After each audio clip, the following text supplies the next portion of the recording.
কিন্তু এরই সঙ্গে সঙ্গে আরো একটা ব্রেকিং এই মুহূর্তে এসে পৌঁছেছে আপনাদের সামনে আমরা তুলে ধরি। দেখুন এই মুহূর্তে যেমনটা ব্রেকিং আসছে, যেমন হর্ষবর্ধন শ্রিংলা অর্থাৎ বাংলাদেশের অশান্তি নেপথ্যে তাহলে কি আইএসআই, এই প্রশ্নটা এই মুহূর্তে ঘুরপাক খাচ্ছে।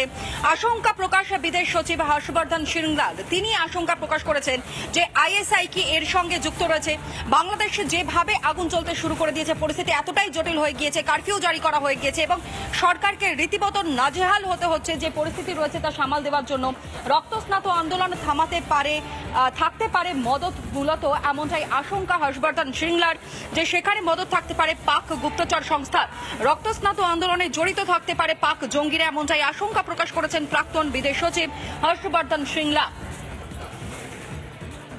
বাংলাদেশের অশান্তিতে তাহলে Mr. Sheikh Hasina herself has come into the public domain and addressed the citizens of our country to put these matters in perspective, saying that we are with you, we agree with what you're saying, but the matter is with the courts and we'll try and get the courts to convene as soon as possible to take a decision. At the same time, we are seeing reports of other elements coming into the picture. There are radical elements such as the Chhatra Shibir, which is part of the Jamaat-e-Islami. There is the opposition BNP that has been involved in the protests and demonstrations, which has added a political dimension to this, the ISI being involved. I mean, there are reports of that. I mean, that whether that's correct or not, the government has to, Bangladesh government has to conduct its own investigation to find out. আমরা একটু কথা বলবার চেষ্টা করব শাহিদ রায়মান, তিনি আমাদের সঙ্গে রয়েছেন, 75-এর প্রতিরোধ যোদ্ধা, বাংলাদেশ থেকে একবারে সরাসরি আমাদের সঙ্গে রয়েছেন। আমি একটু সরাসরি কথা বলবার চেষ্টা করব। এই মুহূর্তে বাংলাদেশের যা পরিস্থিতি রয়েছে তাতে কোথাও গিয়ে মনে করা হচ্ছে যে হয়তো বাংলাদেশে শুধুমাত্র গৃহযুদ্ধ নয়, বাইরে থেকে কোনো বিদেশি শক্তি হয়তো সেখানে এই বাংলাদেশের পরিস্থিতি আরো উত্তপ্ত করবার চেষ্টা করছে, বাইরে থেকে হয়তো ব্যাকপুশ করা হচ্ছে যাতে আন্দোলনটা আরো দীর্ঘায়িত হয়। এইরকম কিছু কি আপনাদের মনে হচ্ছে? বাংলাদেশে তো আপনি রয়েছেন, সেখানকার সিচুয়েশন কি? আমি কি বলবো?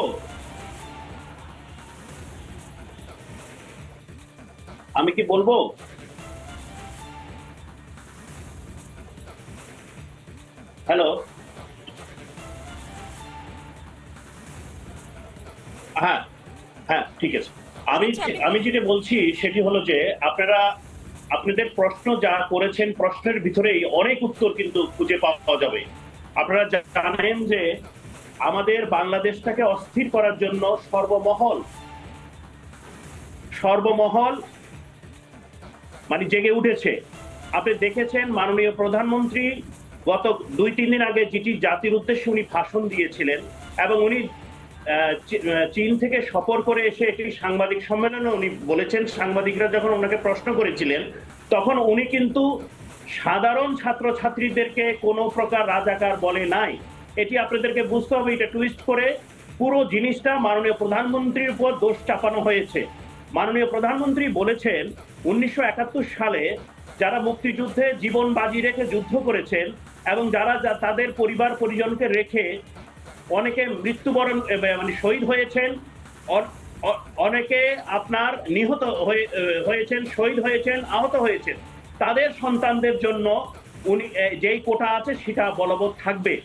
এবং উনি এই কথাও বলেছেন যে যারা মুক্তিযুদ্ধের বিরোধিতা করেছেন, যারা আমাদের দেশটাকে স্বাধীনতা মেনে নেয় নাই, তাদের সন্তানের জন্য কোনো কোটা করা যাবে না। কিন্তু এই জিনিসটাকে অন্যভাবে প্রচার করা হয়েছে। মাননীয় প্রধানমন্ত্রী সাধারণ ছাত্রছাত্রীদেরকে রাজাকার বলেছে, এটি সম্পূর্ণ মিথ্যে তথ্য। মাননীয় প্রধানমন্ত্রী কাউকে সাধারণ ছাত্রদেরকে রাজাকার বলে নাই, কারণ ওনার মতন উনি একজন প্রধানমন্ত্রী, বিজ্ঞ প্রধানমন্ত্রী এবং উনি কোমলমতি ছাত্রছাত্রীদেরকে প্রচন্ড ভালোবাসেন। উনি জানেন যে আগামী ভবিষ্যৎ দেশ গড়ার পিছনে কোমলমতি ছাত্রছাত্রীরা, আগামী ভবিষ্যৎ যুব সমাজ, নারী সমাজ। আপনারা যদি লক্ষ্য করেন দেখতে পারবেন মাননীয় প্রধানমন্ত্রী নারীদেরকে কতটুকু ক্ষমতায়ন করেছেন। আমাদের দেশে আপনারা বিভিন্ন ভাবে খবর পেয়েছেন যেভাবে অকুতভয়, যেভাবে উন্নয়নের জোয়ার মানে বয়ে যাচ্ছে, তাতে করে এই কিন্তু সেক্ষেত্রে তো দুটো বিষয় উঠে আসে। এক তো হচ্ছে শেখ হাসিনা তিনি যখন চীন সফরে গিয়েছিলেন, সফরে নির্দিষ্ট সময় শেষ করার আগেই তিনি দেশে ফিরে এসেছিলেন এবং তারপর আপনি বললেন যেমনটা তিনি বক্তব্য রেখেছেন। একই সঙ্গে যে সেন্ট মার্টিন যে দ্বীপ রয়েছে, যেমনটা মনে করা হচ্ছে সেখানে মার্কিন মিলিটারি বেস ক্যাম্প তৈরি করবার চেষ্টা করেছে, নেপাল থেকে এই ঘটনাগুলো রয়েছে। নেপথ্য থাকতেও পারে, কারণ নির্বাচনের আগে অনেকবার চেষ্টা করা হয়েছিল মাননীয় প্রধানমন্ত্রীকে পিছনে ষড়যন্ত্র করে ওনাকে ক্ষমতাচ্যুত করার জন্য, এবং আমেরিকা পুরোপুরি, আমি দ্ব্যর্থহীন কণ্ঠে বলতে পারি, মার্কিন সাম্রাজ্যবাদের শক্তিরা পুরোপুরি চাচ্ছে মাননীয় প্রধানমন্ত্রীকে সরিয়ে একটি বাংলাদেশের পুতুল সরকার গঠন করার জন্য, যেটি 2008-এ আপনারা সাথেও দেখেছেন। তখনকার সেই যাকে নোবেল পুরস্কার বিজয়ী বলে যাকে নাচানাচি করা হয়, সেই ব্যক্তিকে মার্কিন সাম্রাজ্যবাদ সরকার তাকে বসানোর চেষ্টা করেছিল, কিন্তু সেটিও যখন তাদের কাজ হয়নি, হিলারি ক্লিনটন সেটা চেষ্টা করেছিল। যখন যুদ্ধ অপরাধীদেরকে ফাঁসির কাস্টে ঝুলানো হয়, তখনও মাননীয় প্রধানমন্ত্রীর উপর বিশেষ চাপ দেওয়া হয়েছিল। বঙ্গবন্ধুর হত্যাকারীদেরকে যখন ফাঁসির কাস্টে ঝুলানো হয়েছিল, তখনও কিন্তু মার্কিন সাম্রাজ্যবাদের সরকার মার্কিনের পক্ষ থেকে সেখানে মাননীয় প্রধানমন্ত্রীর উপর চাপ সৃষ্টি করছে। এগুলি একই সূত্রে গাঁথা। আপনারা যদি সবকিছু বিচার বিশ্লেষণ করেন, তাহলে দেখতে পারবেন মার্কিনরা সবসময় চায় যে বাংলাদেশের গণতন্ত্রকে দাবিয়ে রাখতে, বাংলাদেশের মাননীয় প্রধানমন্ত্রী শেখ হাসিনার সরকারকে দাবিয়ে রাখতে, উন্নয়নের ধারাকে দাবিয়ে রাখতে। আপনারা দেখতে পাবেন যে আমাদের যে পদ্মা সেতুটা হয়েছে, সেটির পিছনে একটা ষড়যন্ত্র ছিল।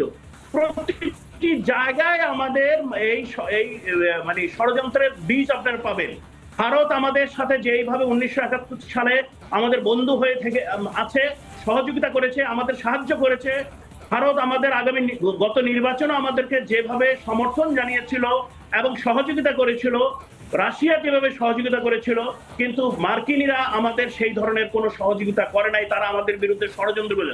তারা এখনো চাচ্ছে এই বাংলাদেশে তারা যদি একটি তাবেদার সরকার গঠন করতে পারে, বাংলাদেশে একটি যদি তাদের মন মতন সরকার গঠন করতে পারে, কারণ তারা জানে যে বাংলাদেশের সরকার কোনোদিন মার্কিন সাম্রাজ্যবাদের সরকারের নীতি নির্ধারণের উপর থাকবে না, তাদের কথা মতন চলবে না।